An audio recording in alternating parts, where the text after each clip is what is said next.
All right, ladies and gentlemen, so first we need to go over our safety materials for the dissection.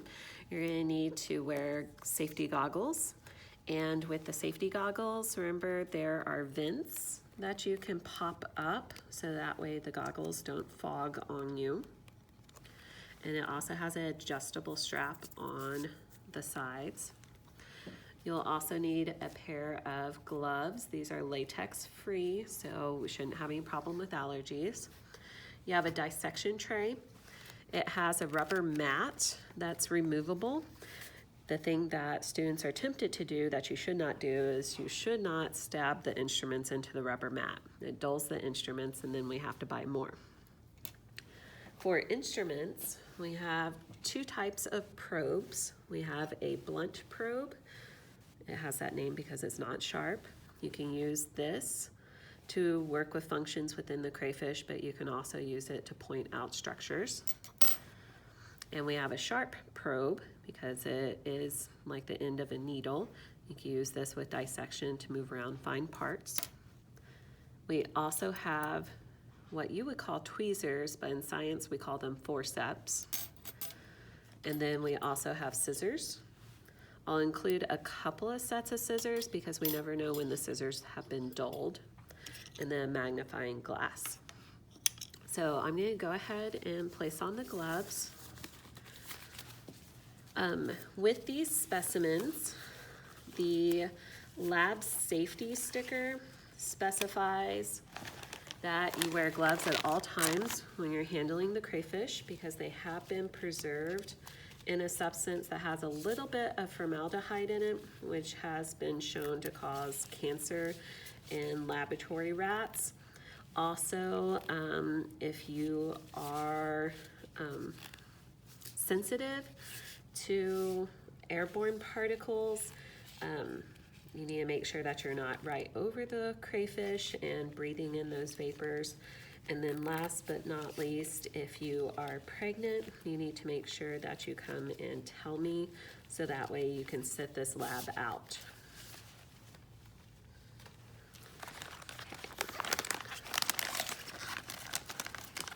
Get our specimen out of the wrapped bag.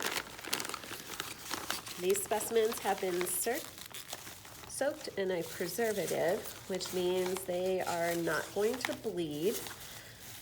But you should also let me know if you happen to get any of the preservatives or parts of the crayfish in your mouth. As a good rule of thumb, make sure that you always close your mouth whenever you're getting ready to dissect. So I'm going to get out our crayfish. These do not smell well. So you're going to have a sheet like this that's going to ask you for the parts of your crayfish. So we have two terms that we have to deal with anatomy. So the first term is dorsal. So this is the dorsal surface of your crayfish, also the back. You flip the crayfish over, this is your ventral side, kind of like your tummy side. So on your sheet, we're going to focus on first the cephalothorax, which goes from here to here. Now, these boxes are for you to place the parts in the box. So first up is the antennae. Now, a crayfish has two sets of what you would call an antennae. The antennae are the smaller ones. So I'm going to cut off the antennae.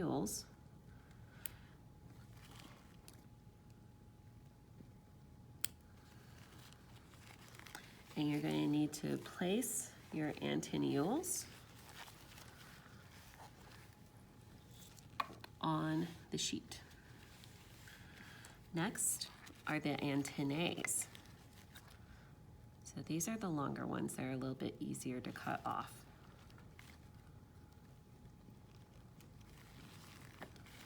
And I'm going to place these on the sheet.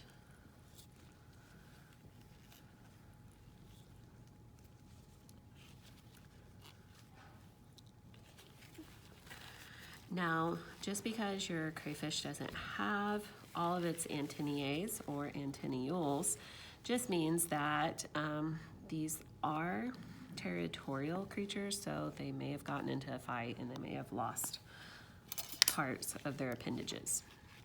Next part, it's asking for the eyes. Now with the eyes, I like to use this type of forceps, and you want to get down below the orbit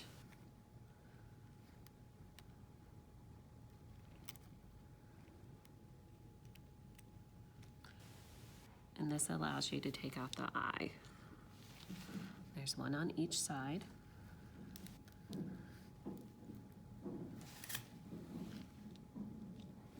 So there's our two eyes. Next, let's work from the maxillipeds to the maxillae to the mandibles, just because that's the order that they're found. So this little set of legs that is covering the mouth region, these are the maxillipeds. They come off pretty easily with the forceps. I'm going to put those down here. So for the maxillipeds, it says that it has 3 pairs, and that's part of the segmentation of those maxillipeds. Next is the maxillae. And the maxillae is the fuzzy ones. And there's 2 pairs. So there's a skinny pair and a little bit wider pair that make up your 2 pairs. And then the last part is the mandible. That's these 2 hard structures right here. Now be very careful whenever you go. I grasp it on each side and I turn it, because this can pull out internal structures too. So there's 1 mandible.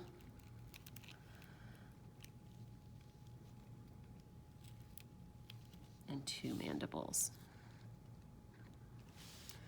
Okay, next are the cheilipeds. Cheilipeds is a fancy way to say claw foot. So there's 1 cheiliped. There's 2 cheilipeds.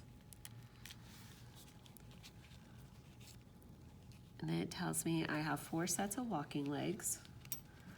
Now crayfish are decapods, so this is 1 set of legs, 2, 3, 4, 5, 10 legs, so that makes it a decapode. The legs, you don't have to use a forceps if you don't want to. They're articulated, so they pop off pretty easy. So you have 4 sets of legs on each side. Okay, before we locate the swimmerettes, to determine if your crayfish is male or female, after you take the walking legs off, if there is another set of walking legs right here, that would mean that this crayfish is male. But there's not another set of walking legs, so this crayfish is female. So the male needs to hold the female crayfish in place, so that's why he has another set of legs, because he needs to make sure that the sperm gets right here where her eggs will be held so they can get fertilized. So for the abdomen, we're going to cut off all of these swimmerettes. Since this is a female crayfish, this is where she'll hold her eggs, and even after the eggs hatch, the little baby crayfish can be seen clinging on to the mom's swimmerettes, and then she can curl her tail to protect her little babies while they're developing. So all the swimmerettes need to go in that box. Okay, next up for the tail. There's 5 parts to the tail. There should have been 2 more over here, but like I said, they're territorial and they may have gotten broken in transport. So these little parts of the tail off to the side, those fins are called the uropods. So these are going to help with movement. So I'm going going to take off the two that I have and place them right here. And then the last one is the telson. So the telson, crayfish don't have a separate exit for fecal matter or urine. It all comes out the same hole, which is indicative of insects and crustaceans and reptiles and amphibians. So this is the telson. So we're going to clip that off and place that right there. So this is part of the lab that after you have all these parts down, I can come by and I can sign off on this part of the lab. Now, the interior structure of a crayfish is not as impressive as we think it should be, and some of you may even be used to eating these. But first, we're going to look at the abdomen. So to look at the ventral side of the abdomen, we're going to cut through the exoskeleton. Going to peel the exoskeleton off. And if you eat crayfish, this would be the part that generally people eat. And on the underside of the tail, there's this little white fiber that runs down the middle. This is its central nerve. Come here. Right here. This is the central nerve, and that's going to control its bowel habits, its urinary habits, its reproductive habits, and its ability to swim. On the dorsal side of the tail, this is probably the part that if you eat crayfish, you are more accustomed to, because there's something that you need to get rid of before you eat this. So as you peel your exoskeleton to the side, that pink in there, we ordered the crayfish that had dye injected, and so that's just latex dye that shows you where the blood vessels would be in your crayfish. So if you're a person that's used to eating crayfish a lot of times, or shrimp, this is the large intestine that will lead out, so that way it can evacuate its bowels. Next, we're going to take the blunt side of the forceps and we're going to remove the carapace. Carapace is Spanish for saddle. Right away, all this fluffy stuff right here, these are the gills. Remember, these critters live in the water, so they need to be able to absorb dissolved oxygen, so they do have gills. You will see crayfish, and you can see the blood vessel structure that leads to the gills, so that way we can oxygenate the blood. You will see crayfish on land. That's a different species, and so in place of gills, a lot of times they'll have a kind of like a malformed lung. So I'm just going to move the rest of the carapace. Okay, the tricky part is a lot of the organs that we want to look at are attached to the cephalothorax and to the rostrum. Rostrum's the hard part over the eyes. So I'm just taking the blunt side of my forceps and kind of pushing down the important stuff and getting it away from the rostrum. So that way, here we go. All right. So as far as what we can see the veins. There's different types of musculature that you won't be responsible for knowing. This is, we're going to remove this. This is its little tiny heart. And you could tell that that was the heart because all the blood vessels coming off of it, all that pink latex. Now that one's a little bit enlarged because they have to take a needle and they have to find the heart of the crayfish and inject the pink latex in there while the crayfish is living. So unfortunately, some of the latex makes the heart explode. Alrighty, so we have a lot of eggs. All of this because a crayfish isn't going to have a very impressive brain, and they don't exactly have that long of a lifespan. So its job is to eat, pee, poop, and reproduce. So the eggs are super important. So the eggs are found up inside the head region. So none of these are fertilized since they're the brown color. So we're going to move the eggs aside. All right, so underneath the eggs, this is the crayfish's stomach right here. So its stomach is really up near the eyeballs, and there's no food in her stomach. So unfortunately, she didn't get a last meal.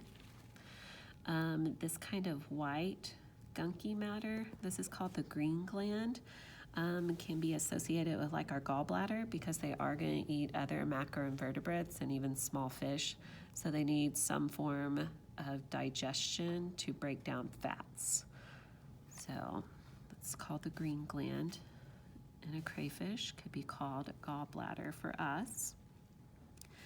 Now we can see the nerve endings that led to the eyeballs right here. And there's no spinal column because these are invertebrates.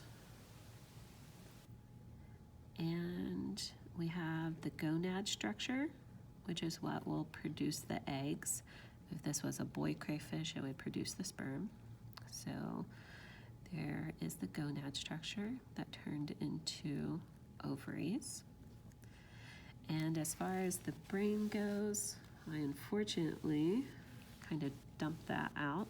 The brain is actually on the bottom part of the stomach.